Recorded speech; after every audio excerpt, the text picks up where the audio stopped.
The return to class just one of the ways Canada is easing back open right now, but as people prepare for that, there's new evidence that the kind of restrictions we're slowly coming out of do make a difference. Shauna Reid takes us through it.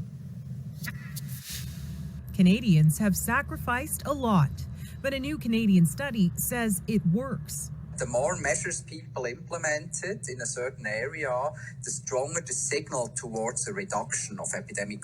The study, published in the Canadian Medical Association Journal, looked at 144 locations around the world that had more than 375,000 cases of COVID-19 by March 27th. One big finding, places that closed schools quickly were better off than ones that didn't.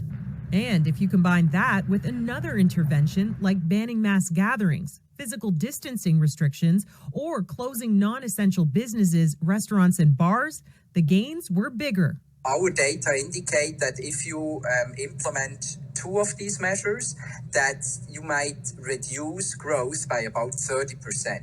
I think it's very exciting to see that there's research being conducted and that we finally have answers to questions that we had, such as which measures are the most effective.